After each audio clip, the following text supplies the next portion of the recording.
In a world full of movie podcasts, here is one more. Welcome to Defend Your Movie with Sean Donnelly and Andrew Fiore. The time has come again. The champion must stand. It can only be one of us. Victoria! So stand up in that, my friend. There's a title you must defend. Shut it on and bring it to me. Defend your movie. Hello there, Defenders! Welcome to another edition of Defend Your Movie. I am one of your hosts, joined here by the always, the squeezable, just completely huggable, lovable Andrew Fiore, ladies and gentlemen. Hi, buddy. How's it going? Very well, thank you. It's we're gearing up. We're gearing up for a big deal. It's almost the big 4-0 for my giant friend. Thank you. Less than a week away. The gentle giant is going over the hill. Go. Yeah, well, that hitting the hill. That sounds like a children's book. Yeah, you're hitting the hill. When you get 40, is that over No, the hill? it's over the hill. Once 41, you're over the hill. Nope. The hill 40, is 40. Nope. The 40. You're I'm over on the hill right 40. now at 39. Mm-hmm. I'm You're about over that hill. to peak. I'm about to reach the summit. Keep running up that hill. Keep running up that. That's a great song. You hear Kate Bush? Yeah, I don't know how I didn't notice it. Well, you know why? Because I remember back when I was younger, and I think I might have mentioned this in the show before in conversation with you. When we would go to, for some reason, our parents' generation, they'd have over-the-hill parties. So a big, and I think doesn't happen anymore. Well, So you'd go to, a Hallmark store, and you'd get, there'd be, it was supposed to be, these funny things where it'd be decorations with, gravestones on them. Yeah, so it's always, some old guy walking with a cane, and he's all hunched over. Yeah, and that's when you would get gag gifts that was, right. a cane and medicine bottles and doctor's appointment slips, whatever, not subscriptions. What am I thinking? Prescriptions to things. Whatever it is. Just that you're getting older. Right. But there was I remember going to Jersey for multiple family parties, and they would say over the hill at different. My parents were always over the hill, so I don't really remember. Yeah, you've been living in that for a while. Yeah. So your birthday is coming up. Plug the big show there, baby. The big show. Oh, the big show is the big Wednesday, June 5th at the Comedy Cellar's Fat Black Pussy Cat. It's the sister room of the Comedy Cellar. It is right around the corner on West 3rd Street there. Go to comedycellar.com for reservations. They're moving fast, I'm told. So get on there, and we have a great lineup. The lineup's actually up and revealed. Sean Donnelly, Jessica Kierson, et al. It's going to be such a fun time. It's an 8:30 show. We're going to be having drinks and getting into all sorts of trouble afterwards. So please come out and say hi. And how about this? As a birthday gift to any defender that comes out and says, "Hey, I'm a defender," I'll buy them a beer. Whoa! How about that? The birthday boy will buy other birthday boys the beer? Yeah. Or birthday gals? Either one. Or birthday transgenders? Yeah, anybody. Or fluid. Gender for anything. Any gender. Not them. No. Jesus. That's the I was one. hoping you were just... Yeah. That's the one gender. Well, no. No, there has to be a line. Anyway, if you come, hey, I'm a defender, man, please come on out. Oh, my God. Defenders, you heard that? Come on out. You get a free beer out of the deal. You get to meet the whole crew. Alex is going to be there, our producer. Alex Obviously, will be Shawnee there. is performing. I will be there. It'll be a bunch of comics that you probably know from other podcasts that'll be hanging out there. We're going to drink afterwards. It's going to be a hilarious time. Yeah. That's at the Fat Black Pussy Cat. That's in the West Village in New York City. And, if you're from outside the city, it gives you a chance to come into the city and have an adventure. It's a great show, honestly. It's at the famous Comedy Cellar. You're going to get a great show. It's going to be awesome. I can't wait. Thanks, man. And I'm excited for your birthday. Yeah.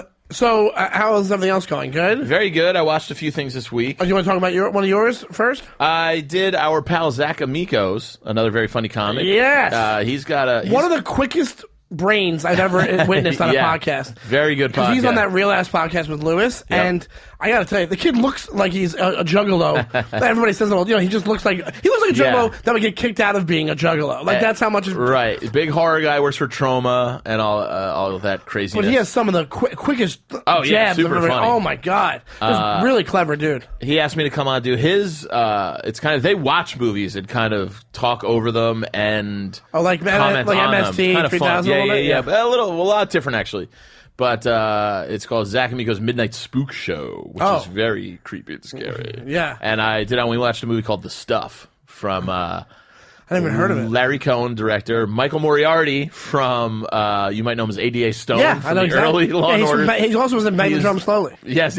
Yeah. And he's in it. It's great. It's like a campy kind of horror movie. It's about this this kind of goopy stuff that these engineers find, and it kind of replaces ice cream. It becomes this craze throughout the country. It's from it's the 70s, called The Stuff. No? It's from the mid-'80s. Okay. And it starts taking over people's brains, where it ends up killing you, and like it acts out on it. It becomes sentient, I guess. Yeah. And it's in that like it's kind of like horror the movie. goop from Ghostbusters 2. Exactly. But it's not free flowing. It's edible, and you kind of they're selling it, and people just go nuts for it, and.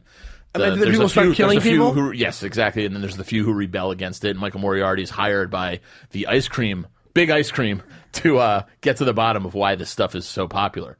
And we turn out it's like a crazy horror monster. It's alive and it's killing people. Oh, that's so funny. It's trying to take over the world. And is it just beyond bad? It wasn't terrible, actually. Really? Yeah, it was like, if you know what you're getting into. You hear that plot and you're like, this is a piece of shit. Well, you watch it for fun. You know what I mean? Of course. And then I saw John Wick 2, as we talked about last week. 2 or 3? I saw 2. I remember I was behind. Oh, right, you're behind, yeah. So what did you think of 2? I liked it. It was great, and you watch it for the action scenes. But yeah, not as good as the first one. I love the first one. Will it make you want to go see 3? Yeah, I want to see the trilogy. I want you to see 3. 3 is even more fun than 2. Okay, cool. 3 is better than 2. So it'll be a pleasant surprise. You're going to watch and go, oh yeah, this is worth it. Yeah. Definitely. And that's it. That's it for me. I did a thing where, I got to tell you, man, it's funny because, it really is, you kind of forget, like, I don't know what you would do, what you would call, we have generations with people. What would you, like, as far as now that technology is such a big thing with movies, there's movie technology generations. So, like, you would almost, as far as CGI starts, like you'd almost start it with, like, almost a Gladiator, or even before that, like, even if you had the effects from, like, Michael Bay-ish type situation, or, like, early Lucas type stuff, or whatever you want to do. But it's funny, like, when you watch it now, some stuff holds up, some stuff doesn't, And I remember, and don't get me wrong, like, I'm not saying this movie was known for its technology, whatever it is, but I remember not seeing this movie. I remember hearing that it wasn't very good. I remember it looking like it was boring. That's why I didn't watch it, okay? And my roommate, Robert Dean, very funny comedian. Bobby Dean. He tells me, hey, I heard, we're flipping through Amazon, like Amazon Prime, and he goes, oh, I heard the first 20 minutes of this is kind of boring, but then it gets great. And I thought he was being serious. And I think he was just high at the time, and he was like, just like, I'm going to fuck with Sean or something. Yeah. Because I go, all right, cool. So we watch AI, artificial intelligence, with Haley Joel Osment from like 2001 or something like that, or 2000. Yeah, that sounds right. No, I'm sorry. 99. 2001. Actually, 2001. Okay. It came out. It was released like right before September 11th happened. Oh, okay. So the Twin Towers are in this movie. That's the last destination for the AI kid in the movie is Manhattan. It's the end of the world. That's why it's called Manhattan. Like the go see it. I didn't even know. It made no sense. I've never seen it. What a hot garbage movie. Spielberg, right? Spielberg with I looked it up. Stanley Kubrick working on it for years and years and years, and helping before he died, helping Spielberg with the movie and the story and the script, which was beyond awful. Yeah, I've heard all bad things. But if you look online, it has reviewer rating like 73% on Rotten Tomatoes. Huh. Maybe it's cult following after. Either there's a lot of reviews, and because it's Spielberg, yeah. they're giving it a pass, or they like it because it's like a weird cult thing where they're like, oh, it's so weird that, like, it looks like a movie that it ended up being like 2 hours and 40 minutes, and you could have made it a 4-hour movie. Because the end makes no sense. So if I can really just explain to you really quickly, the whole idea is that Haley Joel Osment it's the future, and these two parents, they're two character actors. One of them is the bad guy from Beautiful. You watch Beautiful Girls? No. The girl's husband from Beautiful Girls, and the other one is from Bedazzled with Brendan Fraser, but she's been in a bunch of stuff. But she plays the girl that he's into it. Anyway, I'm whatever. over 2 on those. Oh yeah, right. Okay. Anyway, so they play a couple that their son is in like a hyperbolic chamber, like he's sick, right? The parents don't know what to do. The doctor's like, I don't know what's going to happen, whatever it is. So the dad thinks he has a great idea because this William Hurt runs this company that makes these AI robots, right? And then he's like, I have a new mission. I want to make one that is capable of love, whatever it is, right? Sex robots. Sex robots. Well, they were making sex. Sex robots were a thing right away. Like now, like they're making them now. So he goes, I want to make one that's capable of love. So on the couple front, the guy shows up with Haley Joel Osment, and he's the boy that can, this like basically the replacement for the son. But they're well aware that it's a robot, so she's like, it's a pet, it's a toy, like they refer to it like that, and she's creeped out by it for the first part of the movie, and then she kind of like, then there's these things. He shows up and he goes, okay, if you want to not return him to the company, there's these words you say to him, and he imprints on you forever, like you can't get rid of him, right? Okay. So she finally one day, because she thinks the son is done for, or because she fallen in love with this kid, not fallen in love, she loves him, she gives the word. So now Haley Joel is like forever attached to this woman. But then the kid turns out to be a little shit. This is the only best part of the movie. The kid, the actual boy, the son, their son actually fucks with the robot so much it makes it look like he's doing all these dangerous things. Ain't got nothing to work for anymore. Well, right, exactly, right? No, but he was making it seem like he did all this crazy shit, and he didn't. Oh, that sneaky son of a gun. So the mother drives, instead of returning him to the company where he'll get destroyed, the mother drives him to the forest right next to it and says, go, you gotta go. You're free now. Yeah, so it's like Pinocchio. To a farm upstate. The rest of the movie is like Pinocchio, where Haley Joel Osment is trying to become a real boy so he can go back to the mother and she'll love him. Like he's well aware he's a robot, but he's like, no, I'm gonna be a real boy. If I can find the blue fairy from Pinocchio, the story, she'll make me a real boy. So what happens is he gets caught up in this this weird AI trafficking thing where it's like this crazy stuff where he meets Jude Law, who's a sex robot who's on the run because he was framed for murder because he was sleeping with this guy's wife in the big city. Crazy world. And also like all the set design looked like Batman Forever. That does sound Kubrickian. It's Kubrickian, but he would have done a better job. Yeah. And it just made like, oh, you know what it was like? It was like a mixture of like Kubrickian future stuff with Minority Report. That's how it was shot. With all the light coming in. I was thinking of Minority Report. Yeah, like the cars are like Minority Report cars. So it was like Spielberg futuristic, and then Kubrick futuristic. Spielbergo. So I won't even keep going. I'm just saying that it's a batshit crazy movie. Yeah. The ending makes no sense. I don't even want to hear it. Yeah, it's so bad. It's so bad.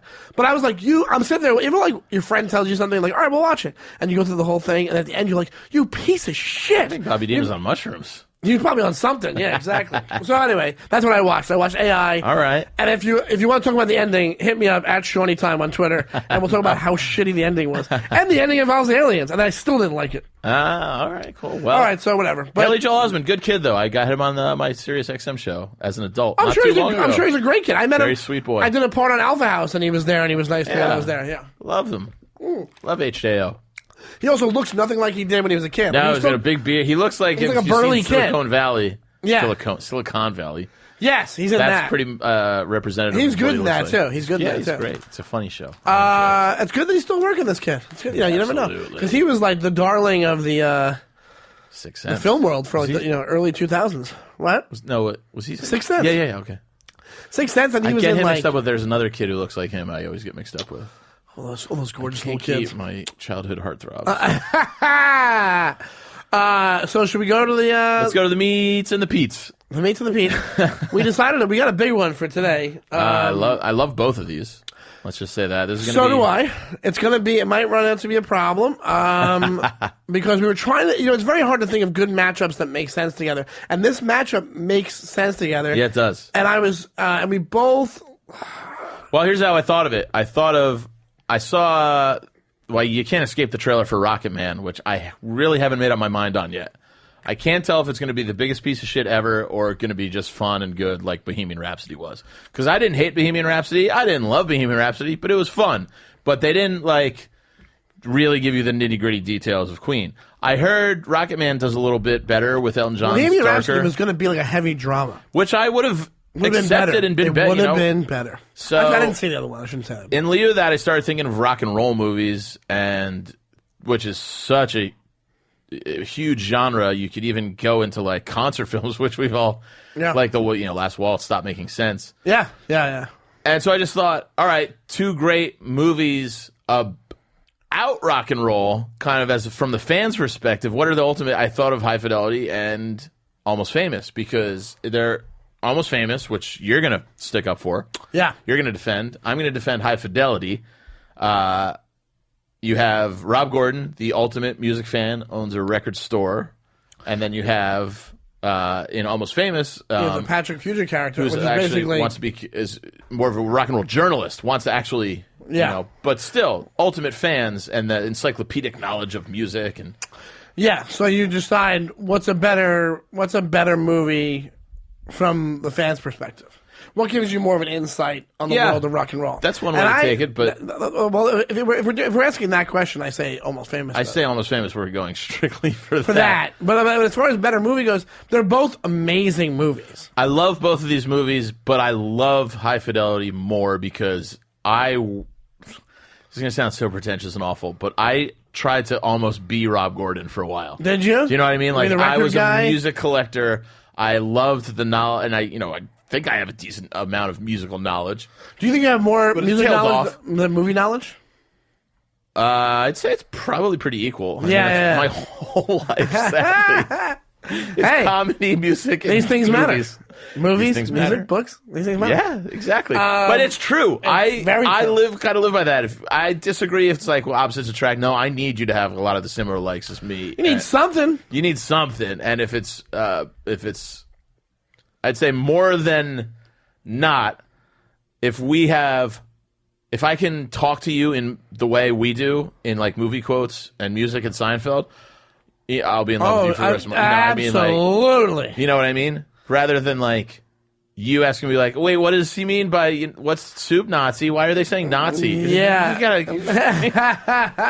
So that stuff is important. Well, it has to be like freaking crib notes for the relationship. But when High Fidelity came out, like I was in college, like that was the peak of my like. I thought I was a cool music guy. I was trying. I hung around in record stores. I wanted to work in a record store. And also, let's be honest. Like, could you pick a better guy to play that role? Perfect. Yeah. And I read the book. I love the book by Nick Hornby, and it was I wanted to be Rob Gordon, and I loved all the relationship shit about it too. Like that felt like me. Oh, really? Yeah. So up until that point, did you have that wonder where you're like, I had past girlfriends? Like, did you? Not necessarily that, but I felt like I had the same kind of sensibility that he did about relationships. You know what I mean? The same kind of insecurities and the same kind of thoughts and the way he romanticized everything. I was like, that's me. I do the same things. Yeah. Okay. Yeah. You know? Yeah. So that movie just really sits at home with me. So, I was never a teenage rock and roll journalist on the road with a band. That's very few were. Yeah. Now, I can say is I was. I'm sorry, for 2 years. I went on the road with Warrant during the Cherry Pie tour. No, but if you...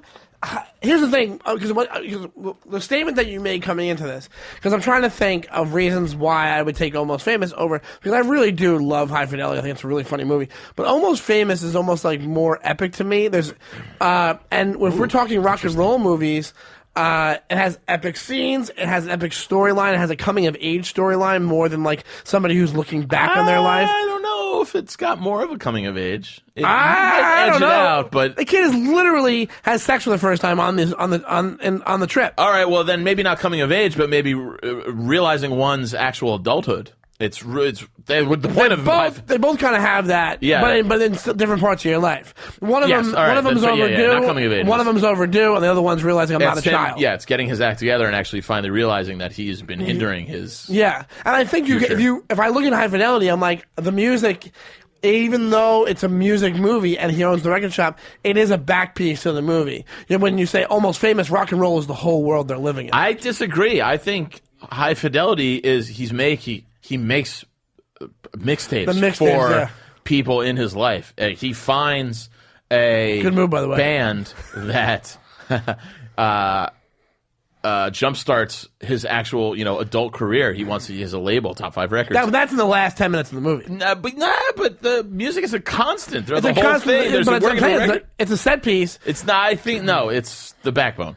But here's the thing: he's already living in that world where the music is a set piece, and he jumps himself further into it.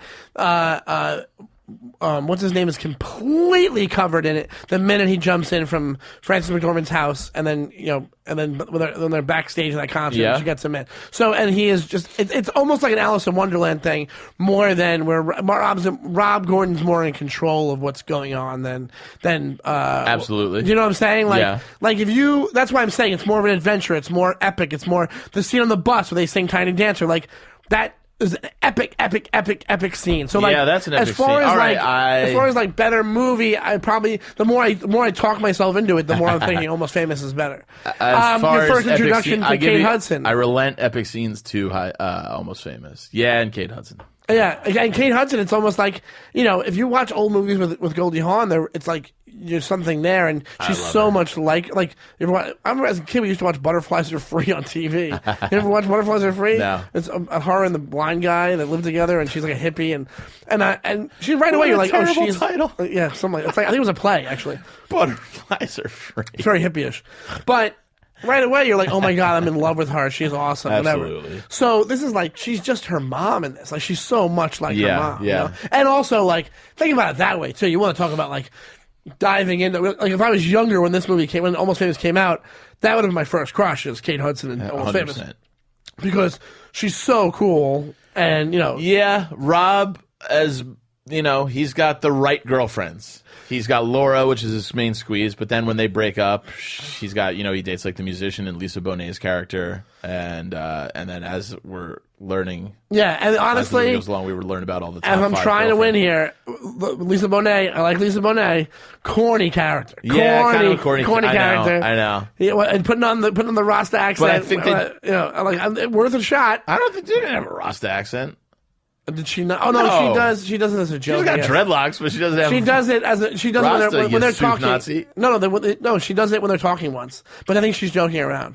I don't remember. His name was James. His name was James. There's this one moment where she goes, "Who's the guy you dated?" And he goes, "In Jamaica," whatever it was. For some reason, it made sense for her, and she goes, "James."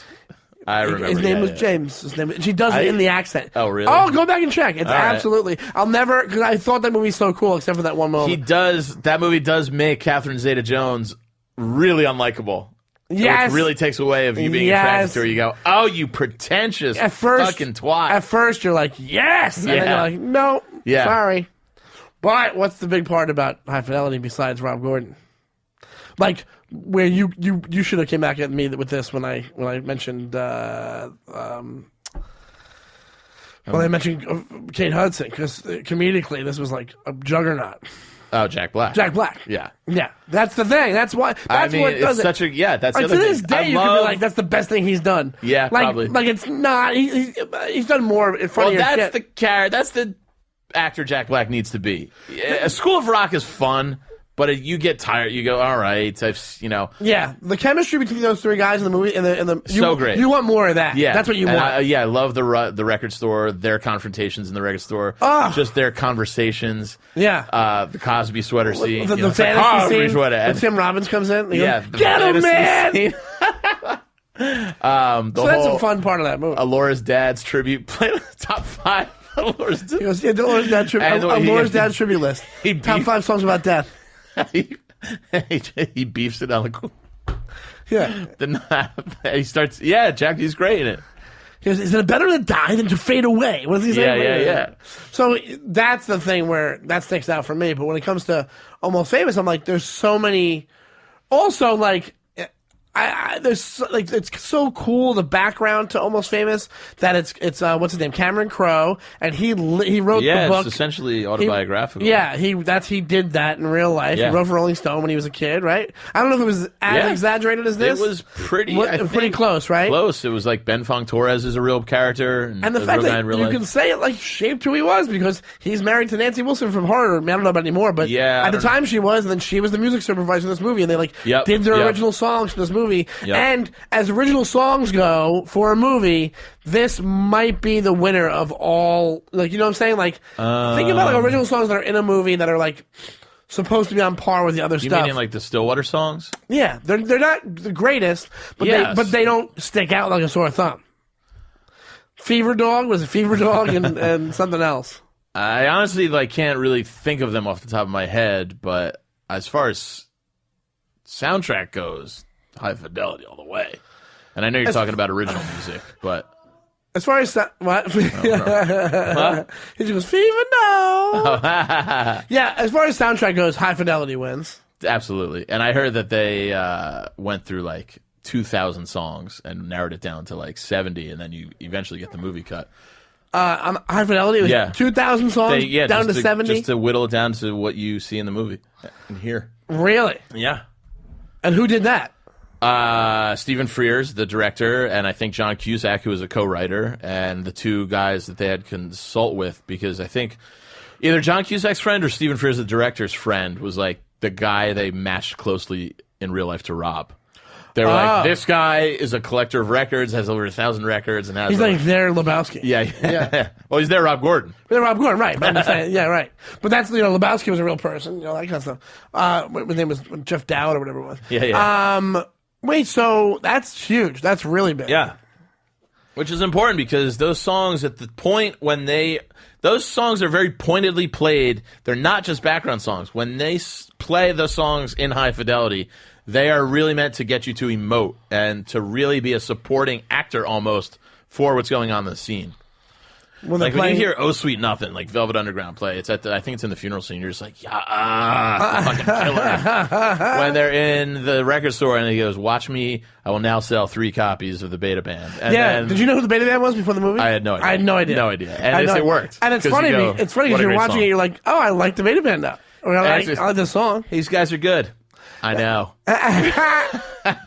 You said they all nail the douchey fucking the music record hipster store thing. guys. Yeah, they all knew that guy. But here's the thing. That's nothing I'll give you about High Fidelity is that you could say that he's hipstery. The other guy is hipstery. The other guy is hipstery. He's just more ex-new wave guy. He's more just rock and roll guy. I don't think of him as hipster. I think of him as more pompous than hipster. Yeah. And it's so funny because the same way that you're nostalgic about the music that he's nostalgic for in the movie is the same way that when you're watching it, you're nostalgic for John Cusack from movies. Right. Do you know what I mean? You're watching High Fidelity, oh my God, once again, John Cusack is doing something so fucking cool. Right, exactly. All right. Yeah. Or even Better Off Dead or whatever. Yeah. Jimmy, hi, my grandma. I'm hit by a bus full of nuns. But, so it fits the vibe. You could not have. That's a piece of amazing casting. But I also think that the Kate Hudson piece of casting was amazing. I think you could say that the Patrick Fugit one was. You probably could have found. He's good, decent. He's good. Frances McDormand's great in that movie. Very always. She. But when what's her name? Also, one of our first looks at Zooey Deschanel. Yes. Yeah. Kind of a weird turn too because she's in it very. It's she's in it.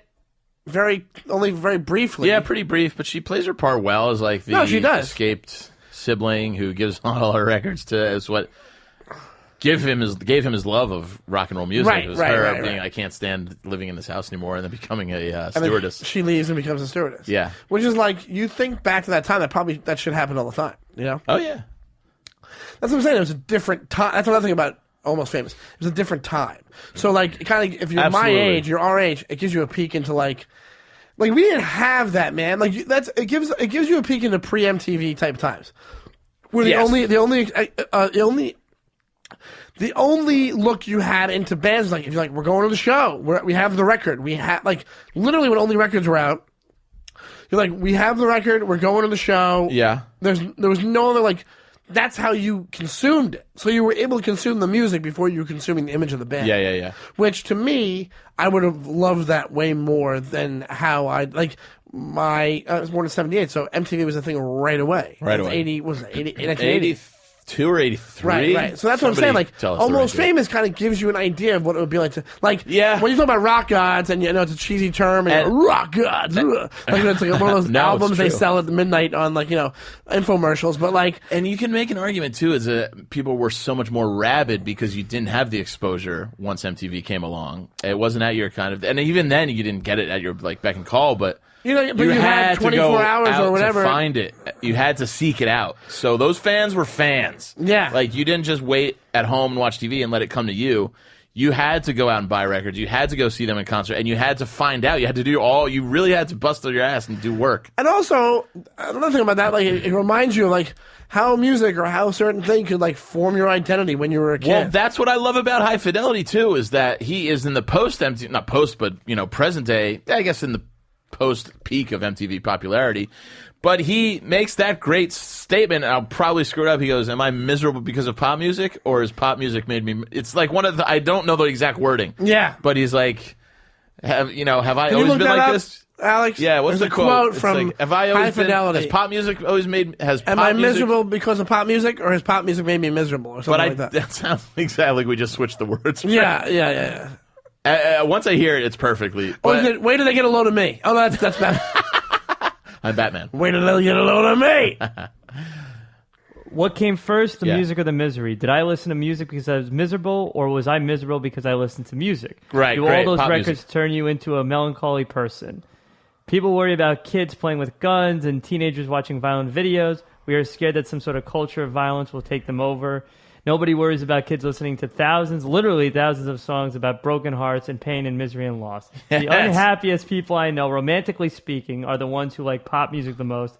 And I don't know whether pop music has caused this unhappiness, but I do know that they've been listening to the sad songs longer than they've been living the unhappy lives. You know what's so funny about that? And that we're sitting here and our job that we do? You can say the same thing about comedy. You can literally say the same thing. Like, the funniest people we know are also the saddest people that we know. I know. The people that decided to dedicate their lives to comedy are some of the saddest people that you'll ever. And that's a known thing now, but it wasn't. You can change it out for time period, same time period. Yeah.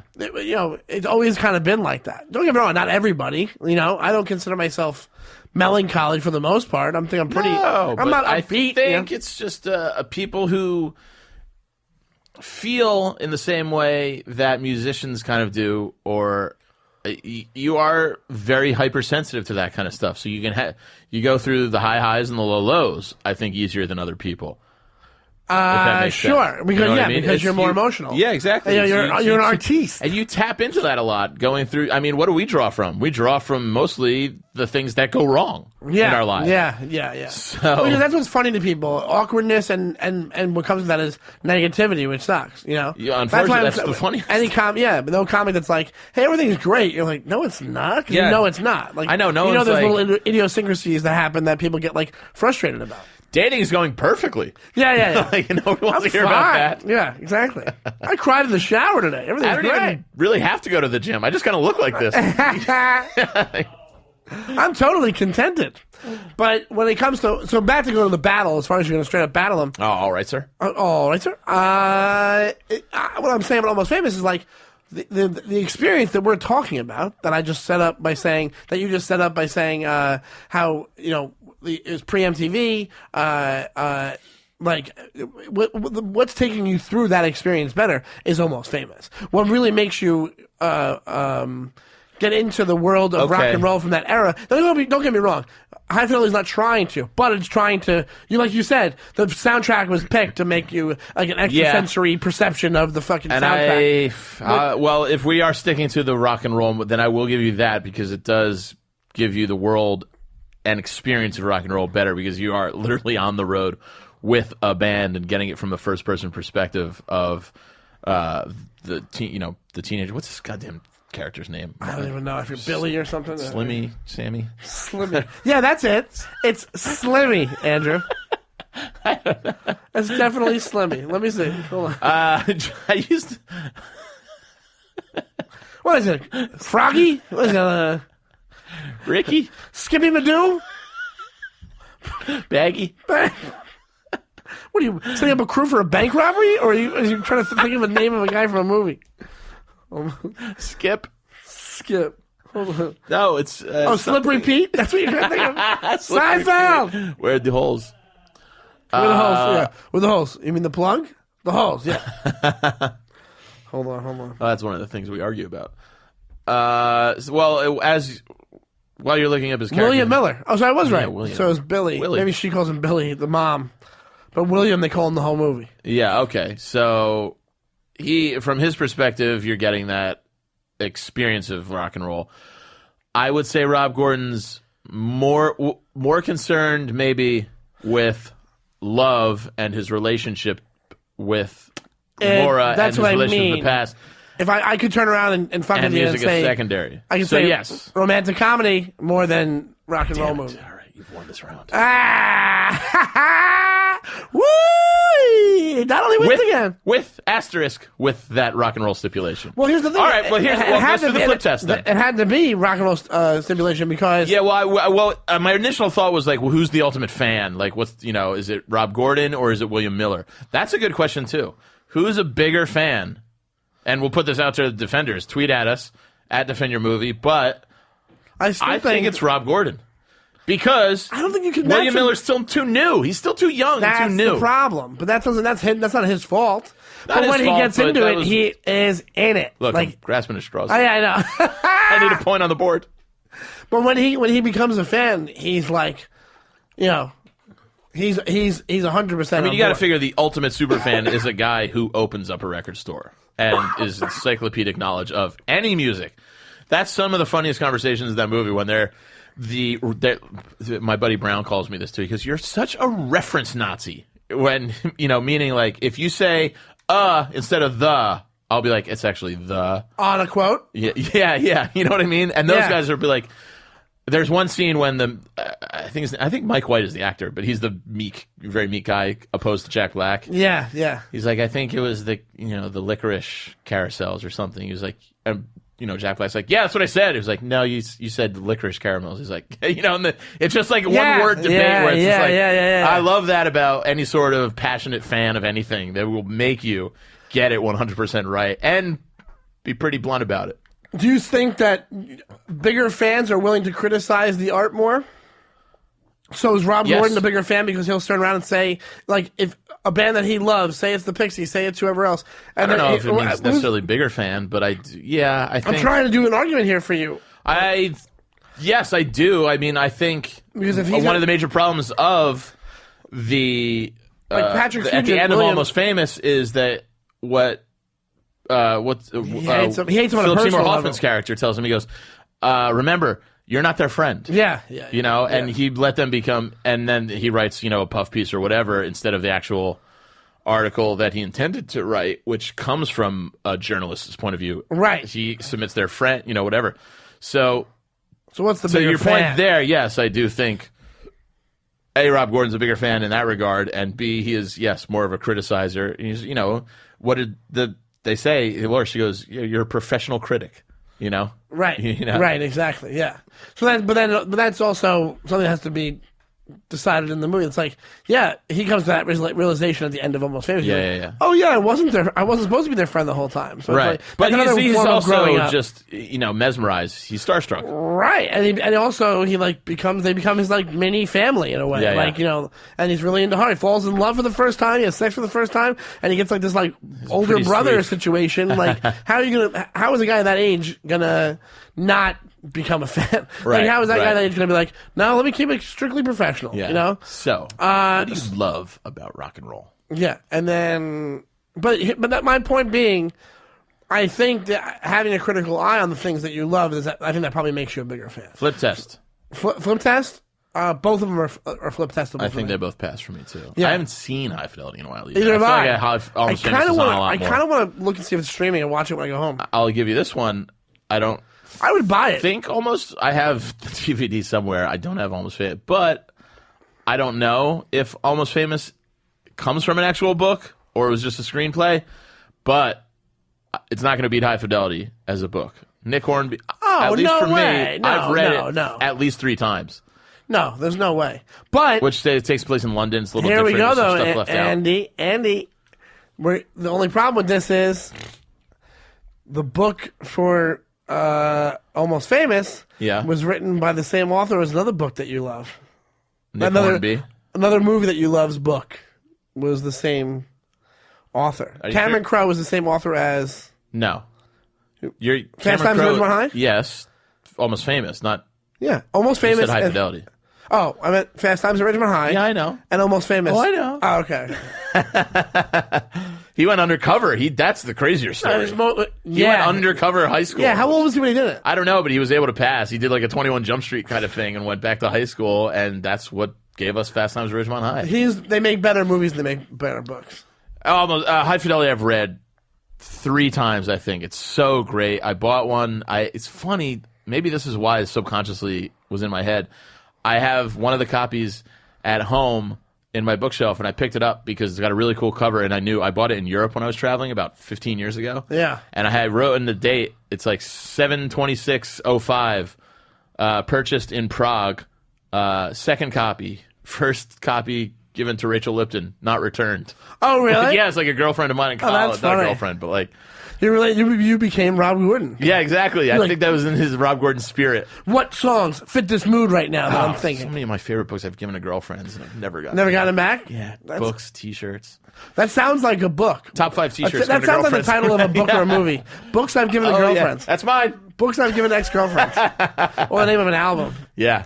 Well, I think I won today. I gotta be honest. I was very think you proud won of how I. under the guise of. Yeah, but what else are we gonna do? We both watched both movies. I just like to We have to set Barry parameters. Bondsing it. Oh, we had to set Yeah, parameters. you here. got the home run record, but you juiced it. Well, you got your birthday coming up, so That's true. Yeah. Maybe we'll do a some sort of birthday. We should do a birthday movie. Some sort of. Maybe we'll do both. We'll do that birthday horror movie. Happy birthday to you, or Happy birthday to me. whatever it's called. The horror movie. That's a Canadian horror movie. I'm shocked you know that as a non-horror guy. There's a movie from the mid-'80s called Happy Birthday to Me, which is Oh yeah, there's something else that just came out though. like Happy Death Day or Death Day. something. Yeah, oh, yeah, maybe yeah. that's okay. Yeah. Wow, I was like, how do you know Happy Birthday to Me? That's a crazy deep cut. Or maybe we do 18 again with Or George just some Burns and that sort of- kid. How about this? We'll put this out to the Defenders too. It doesn't necessarily have to be birthdays, but maybe like a celebration or some sort of party. Yeah. Parties. That's a good party movies. We should do a whole episode shitting on what's his name from Romeo and Juliet. The guy who made that. The guy who did. He's he's awful, and he keeps making movies. Yeah. Whatever his name is. Where'd that come from? Because I thought of Celebration when you said it. Everything he does is like colorful and. Oh, yeah. gotcha. But the movies themselves are fucking god awful. Well, thank you so much, Andy. I win Thank for you. today, and thank Well you played. to Showbiz Studios. That's where we're taping right now, and showbizstudios.com is where you visit them. Also, you visit them on their iTunes page with all the podcasts they do, and with their YouTube page. And you check out, right, Alex? YouTube and iTunes, right? Yeah. So get it on up the there YouTube page, eventually. check out all the clips and everything like that. So we'll see you next week. What else do you want to plug besides the birthday Yeah, show? come out. It's Wednesday, June 5th. This Fat Black Pussycat, the Comedy Cellar. That one's all. It'll be a fun night. It'll be great. If you're around, please make your reservations at comedycellar.com. And then andyfiore.com for all my dates. And check out my SiriusXM radio show every Thursday at 4 p.m. It's the Raw Report on Raw Dog Channel 99, which I believe you also have a show on that channel. I do. It's called Celebrate, and we do it once a month, and it's really fun. And we're hoping there'll be some big news for it soon, but we'll keep you posted. Woo-hoo. And also, I will be in Connecticut with Rich Voss and a few other comics, Lawrence Deloche, Katie Hannigan, and Shuli. Will be in Connecticut doing a show at the Ridgefield Playhouse, which I'm really excited about on Saturday. So that's when this comes out. It's the next day. It's this coming Saturday. So look it up online, Google it, buy tickets. It's going to be a lot of fun. And we'll see you next week. Thank you so much, birthday boy. It'll be your birthday week next week. It will be, yes, depending on the day we record. Oh, but yes, the birthday week. All right, thanks so much, and we love you. And once again, subscribe. Let us know, Defenders. Let us know what you want. All right, Bye.